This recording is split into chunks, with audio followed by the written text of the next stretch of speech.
What's up, everybody? It's Smooth, keeping it smooth. And I want to come today and talk to y'all. I had a conversation with one of my good friends and my cousin, and he's in the same industry that I was formerly in. And we had a real good, decent conversation today, and he brought a lot of things to my attention that he's been seeing, that I've kind of been seeing as well. And it's been a lot of restructuring going on lately. And that's not just in the industry I was in. That's in a lot of industries. There's a whole lot of restructuring going on. Now, it's got to the point to where corporations have been so greedy for so many years that now the greed is caught up to the point to where it's no return, I don't think. It's like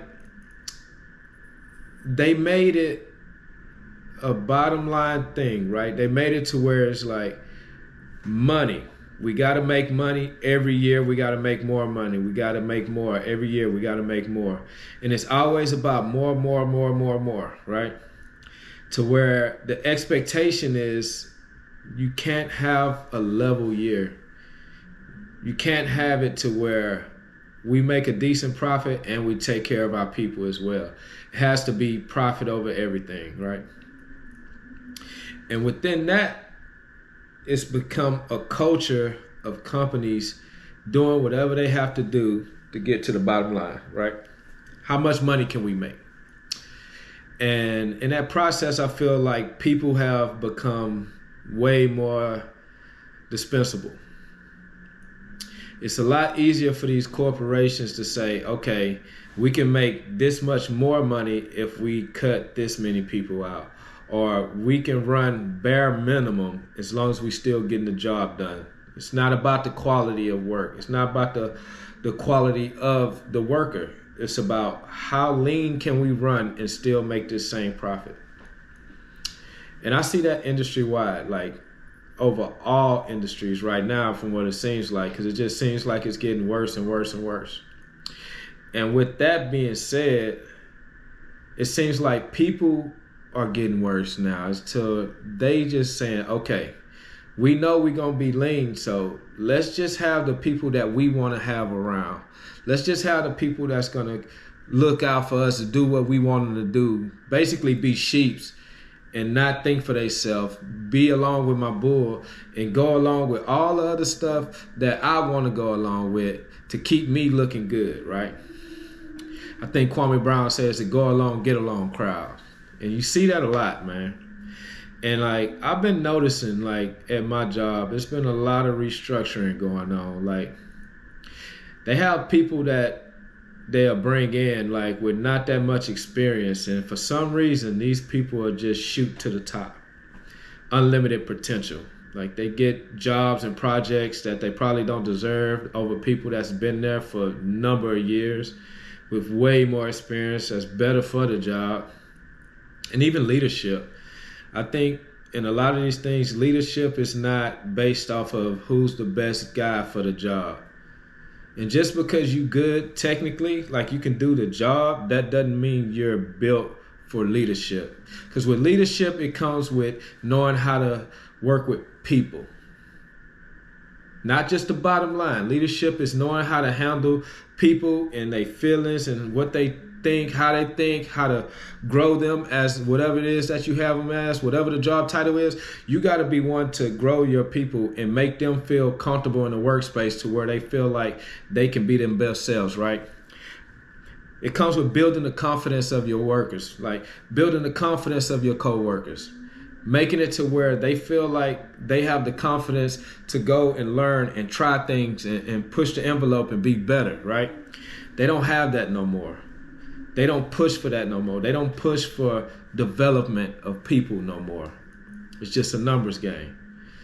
And it's a status game. It's a numbers and a status game. I'm a supervisor. People fight their whole lives just for a title. And a title don't mean anything. A title means nothing.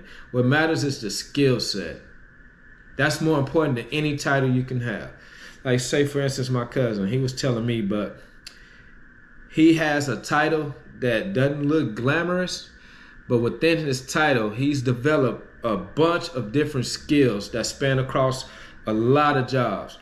And he say he's been doing this for years, been building himself, building his resume, building everything. He went to college, everything, while he was working, without nobody even knowing. And they saying, oh man, you got all these skills, why are you still in this position? But they not knowing he has a master plan. He's building himself up, and within this position, he has the luxury of time. And time is important when you're trying to build yourself. Time is important when you're trying to take care of your family and be there for your kids and go to their events and be a present father, pick them up from school. Time is more important than any title. But we lose track of that because they focus everything on money. And I was a victim of that. Like, I was focusing on money more than I should have, I think, because I had responsibilities. And when you have responsibilities, sometimes it's hard to not think about those responsibilities. It's hard to think about the future because you're living in the now.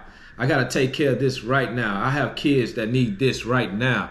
And it's always so much pressure on us that we forget, like, it's a journey, right? This is a long marathon. This is not a short race. So we get caught up in just, I got to make this, I got to make that, I got to get this taken care of, I take care of this. And you get caught up in that hustle and bustle and you forget what's important sometimes. And I got to admit, I've done that before. I've done that a lot of times, really. When I'm chasing money, and I'm providing, I'm making the money, but it doesn't mean nothing to my kids.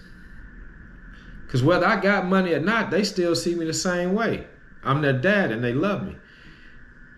So it's like, I'm finally starting to realize a lot of these things now that I don't have to go to work, right? Now that I'm looking for a job, I'm looking for employment, I'm starting to see what was important. I'm starting to see what a good night's sleep is. I worked so much, I didn't even get good night's sleeps, and I worked nights, so I did days and nights. So it used to take away from all of that. Like, I worked nights, I worked weekends. I missed out on so much with my kids, man. So much time that I can't get back. But I was providing. I felt like that was what's important, you know? And now I'm getting good night's sleep. I'm waking up, I'm feeling a whole lot better. Mentally, my thoughts are more clear. I'm coming up with good plans. Like, I got a lot of plans I'm finna roll out, a lot of things that I want to do, and I'm gonna bring y'all along for the journey. But it's just being down and out, man. You get to look in that mirror, and when you look in that mirror, sometimes you're not gonna like what you see, but you can't be scared to look in the mirror. You still gotta go for it. You still got to walk in there and look in that goddamn mirror and look yourself into your soul and see what you made of. And I woke up this morning and then I thought about something I've heard. It was like, change starts at the home. What that mean? That means take care of home first. So that's what I've been doing all day. I've been cleaning up my house, washing my clothes, made my bed, you know, cut my grass. Just taking care of home, you know, because it's like, I got to start somewhere because I really ain't have nothing to do. Like, I'm freshly unemployed. I don't have plans. I don't have nothing to do right now. But I had a lot to do, and it's called taking care of home. I needed to take care of home first, so that's where I'm at right now. And it starts from within. So it's like I'm breaking myself all the way down to build myself back up. And I think a lot of us need to do that. And life is going to force a lot of us to do that because, unfortunately, it's a lot of people going through what I'm going through right now. And it's going to be a lot more people that go through it as well. And some not going to be as lucky as me. Luckily, I feel like God has been preparing me for this. Like, if this would have happened to me 5 years ago, I would have been a whole different person. I probably would have been a little devastated. I would have been probably depressed. You know, but I've been building myself up for the last few years to where it's like now I have more skills than I had before. I can do more things than I did before. I can work with my hands. I can build stuff. I can fix stuff. It's all kind of stuff I can do now. I have my business with my epoxy coatings. You know, I can do remodels. Like, It's a lot of things that I can do now that I couldn't do before. And I feel like God was preparing me for this moment to pivot. Because I used to dread getting up going to work. I hated it. I hated going to work. And it wasn't because of the job, because I actually loved the job. The job was real cool. It made me stay focused. It made me sharp. I always had to troubleshoot, think about stuff, figure stuff out. So I loved the job and the process of it, but I hated the environment. I hated the leadership. I hated how they treated us.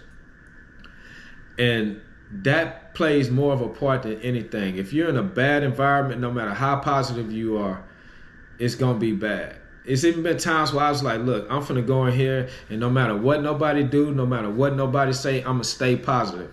I'm going to be positive about everything. Anytime somebody complain, anytime somebody say something, I'm going to be positive. I'm going to try to redirect it.